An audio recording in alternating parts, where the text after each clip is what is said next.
What's up, everybody? Mike here, and in this Diablo 4 video, I'll be showcasing my Bloodmage Necromancer build. This is a beginner Necromancer build that focuses on utilizing your blood skills to do blood skill damage by overpowering the enemies, essentially, and taking advantage of that. This build is aimed at World Tiers 1 and 2, and it's just to help you get started with this kind of playstyle. So starting with the basic attack here, as I usually like to do, you got Hemorrhage. You want to put 1 point into that. Hemorrhage will generate 9 essence for you. Has a lucky hit chance, 36%. Burst enemy's blood, dealing a certain amount of damage here. Hemorrhage has 20% chance to form a blood orb as well to keep you alive. And then you want to go to the passive upgrade of Enhanced Hemorrhage. After picking up a blood orb, your next Hemorrhage also deals damage to enemies around your target and grants 2 additional essence per enemy hit. And then after that, initiates Hemorrhage.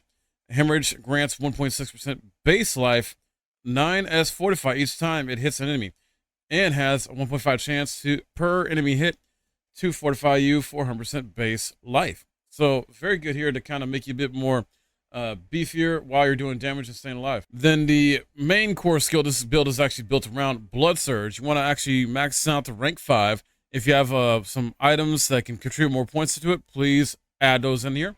But Blood Surge, as an S cost, 30, lucky a chance 12%. So you draw blood from enemies, dealing, some amount of damage to them, and expel a Blood Nova, dealing a certain amount of damage. Essentially, Blood Surge Nova damage is increased by 10% per enemy, drained up to 50%. And you want to go into the upgrades of Enhanced Blood Surge, which heals you for 2.5% of your maximum life when drawing blood from enemies.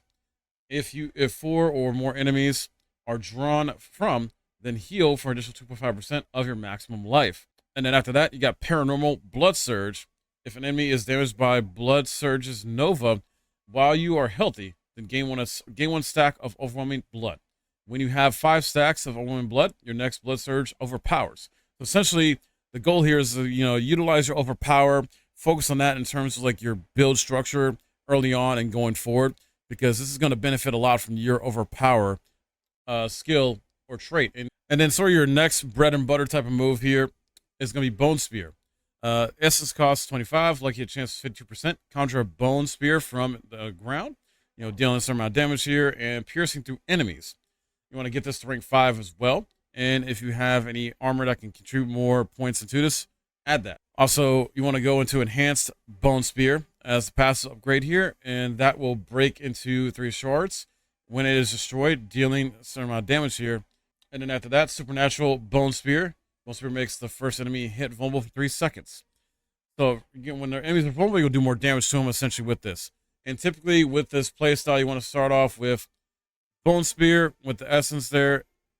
Go into Bone Spear, then close up, you'll hit Blood Surge, and also you'll replenish your essence with your basic attack of Hemorrhage. You want to also add on Blood Mist in here, and I talked about this before in a previous video, where this is kind of going to be good to kind of keep you healed while doing damage. Your movement speed, though, is reduced. So if you don't know what this does, you disperse to a Blood Mist, becoming immune for 30 seconds. Your movement speed is reduced by 20%, and you periodically do a certain amount of damage to enemies and heal for a certain amount of percentage of your maximum life. Only 1 point into this. It's not necessarily a big main focus, but it does help out, at least early in the game, for this beginner level build. And then you want to go to Enhanced Blood Mist after that. Cast a skill that overpowers, reduce the cooldown of Blood Mist by 2 seconds. So once again, going through that theme of overpowering. And then you want to go into Dreadful Blood Mist after that, which Blood Mist fortifies you for 0.5% base life each time it hits an enemy.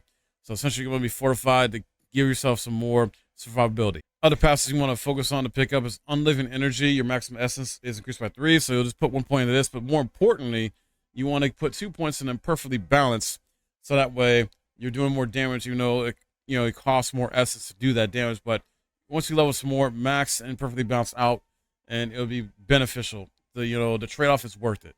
Then for the ultimate ability, we're going to go into Blood Wave. It has a cooldown 50 seconds, lucky a chance 21%. Conjure a tidal wave of blood that deals some amount of damage here and knocks back enemies. So you'll unlock that as your ultimate to use against, elites and bosses mainly. And then you want to also go into Prime Blood Wave as the upgrade for it. Prime Prime Blood Wave allows Blood Wave slowing enemies by 50% for 4.13 seconds. You'll eventually go into Supreme Blood Wave, but yeah, that'll be after you level up some more too. So essentially, that is going to be all for your core skills. That's mentioned how you play it. You know, you do Bone Spear into Blood Surge or even Hemorrhage, Blood Mist when you need to heal in a tough situation, and pop your ultimate on bosses and elites mainly.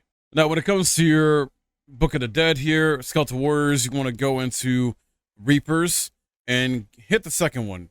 Reapers have a 50% chance to carve flesh off enemies or corpse. That way you're creating corpses.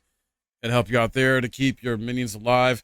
Even though minions are not necessarily a big focus with this one, but you still want to at least have, you know, minions help you out in combat, help with distracting enemies and bosses, so that way you survive better. Then for your skeletal mages, you want to go into cold with the first one here. Each time your cold mages damage enemies with their primary attack, you gain 2 essence, so that way you're continuing to have essence coming into you, and that way you can keep utilizing your core skills. Now, this might be, you know, a challenging take for you to get guys to handle, but with the golem, you're going to sacrifice it. Actually, go to the blood, and you're going to go to the third one here where you sacrifice your golem, but the trade-off is you're going to get maximum life is increased by 10% when you lose the ability to summon the golem. So that maximum life is going to be even better for you in the long run for this trade-off. So that way you can survive longer and keep pumping out damage to melt enemies. The aspects I would suggest to focus on for this current build early game is first here, Bloodbath, which allows Blood Surge Nova Echoes again after a short delay, dealing a certain percentage of damage. Less damage. So, even though, you know, that might seem bad, but activating again, though, it makes sense to be balanced out so it's not too OP. Then the next one I would suggest here is the Splintering Aspect, which has Bone Spear's primary attack, makes enemies hit beyond the first vulnerable for a certain amount of seconds here. For example, this one's 1.5. And then Bone Shards from Bone Spear deal 50% bonus damage to vulnerable enemies and pierce them. So very good once you're already, because you're already trying to make enemies vulnerable in this build anyway, and you're just going to do more damage because of that. And then the third one I would suggest here is the Torment Aspect, which has your critical strikes with bone skills increase your essence regeneration by 20% for 4 seconds. Once again, going to keep your essence continually flowing in faster for you, so you can keep damaging enemies, having fun, melting them, deleting them, all that great stuff, and get through bosses much easier on either tier 1 or tier 2. And then I would say some final tips here for this build that you want to focus on is, you know, have a build focus where you have your intelligence do extra skill damage, so you want to focus on that, increasing your intelligence. Have some core skill damage in your armor and gear, and damage to close enemies will be a very key to this build as well too.